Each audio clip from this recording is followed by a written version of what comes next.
ನೋಡ್ರಿ, ಎಲ್ಲ ಕಾಲದಲ್ಲೂ ಯಾವುದೇ ಸರ್ಕಾರ ಕಾಂಗ್ರೆಸ್ಸೇ ಅಂತಲ್ಲ, ಯಾವ ಪಕ್ಷದ ಸರ್ಕಾರ ಸಂಪುಟ ಪುನರ್ರಚನೆ ಮಾಡಿದಾಗ ಅಲ್ಪ ಸ್ವಲ್ಪ ಅಸಮಾಧಾನಗಳು ಬಂದೇ ಬರ್ತವೆ.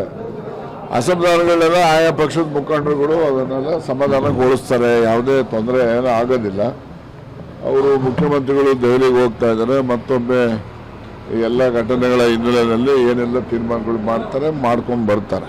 ಅದರಿಂದ ಅದರಲ್ಲೇನು ಅಸಮಾಧಾನಗಳಿಂದ ಯಾವುದೇ ರೀತಿಯ ಪಕ್ಷಕ್ಕಾಗಲಿ ಇನ್ನೊಂದಕ್ಕಾಗಲಿ ಏನು ತೊಂದರೆ ಇಲ್ಲ. ಸರ್, 3 ಬಾರಿ ಪಟ್ಟಿ ಚೇಂಜ್ ಆಯಿತು, ಅದೇ ಅಸಮಾಧಾನಕ್ಕೆ ಕಾರಣ ಆಯಿತಾ? ನೋಡಿ, ಅದು ಒಂದು ಕಾಂಗ್ರೆಸ್ ಇತಿಹಾಸದಲ್ಲಿ ಅದು ಮೊದಲನೇದು. ಯಾವಾಗಲೂ ಪಟ್ಟಿಗಳು ಈ ಥರ ಬದಲಾವಣೆ ಆಗಿದ್ದು ನಾನು ಕೂಡ ಕೇಳೂ ಇಲ್ಲ, ನೋಡೂ ಇರಲಿಲ್ಲ. ಈ ಸರಿ ಆಗಿದೆ.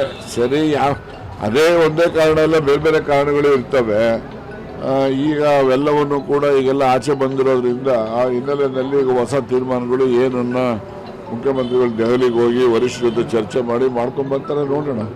ಈಗ ಕನ್ನಡ ಮೀಸಲಾತಿ ಸಂಪುಟಂಗೆ 15% ಮಾಡಿದರೆ ತುಂಬ ಅನುಕೂಲ ಆಗುತ್ತೆ ಅನ್ನೋದು. ಹೌದು. ಈಗ ಇವತ್ತಿನ ಚರ್ಚೆನಲ್ಲಿ ನಾನು ನೋಡಿದಾಗೆ ಈಗ ಕನ್ನಡದ ಮಾಧ್ಯಮದಲ್ಲಿ ಓದಬೇಕು ಅಂತಕ್ಕಂಥದ್ದು ಮಕ್ಕಳಲ್ಲಿ ಆಸಕ್ತಿ ಹುಟ್ಟಿಸ್ಬೇಕು.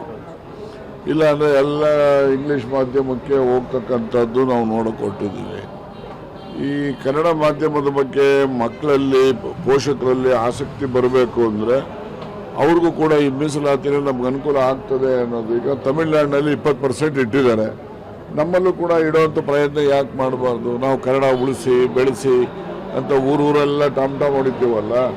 ನಾವು ಕನ್ನಡ ಓದಂಥವ್ರಿಗೆ ಏನು ಇನ್ಸೆಂಟಿವ್ ಏನಿದೆ?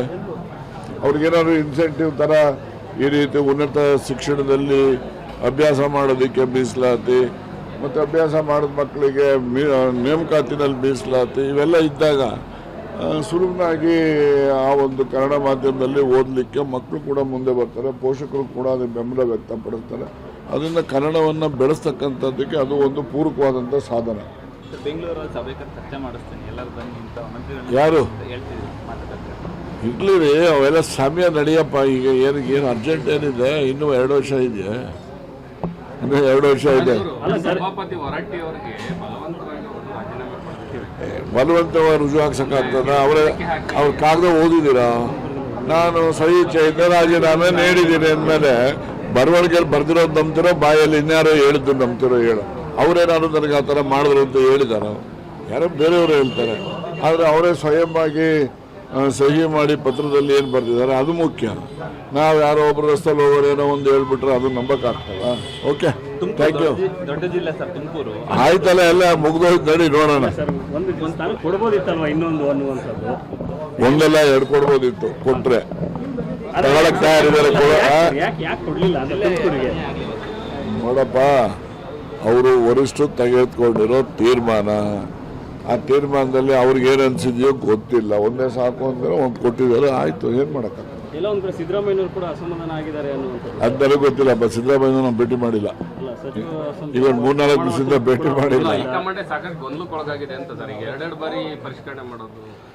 ಅದು ಹೈಕಮಾಂಡ್ನವರು, ನಾನು ಅದೇ ಹೇಳಿದ್ದೆ ಮೊದಲೇನೆ, 3 ಬಾರಿ ಬದಲಾವಣೆ ಮಾಡಿದ್ದಾರೆ ಲಿಸ್ಟ್ಗಳು. ಇದು ಏನು ತೋರಿಸುತ್ತೆ ಅಂದರೆ ಹೈಕಮಾಂಡ್ನಲ್ಲಿ ಗೊಂದಲ ಇದೆ ಅಂತೇಳಿ ಎಲ್ಲರೂ ಕೂಡ ಮಾತಾಡ್ತಾರೆ. ನಾನು ಮಾತಾಡ್ತಾ ಇಲ್ಲ.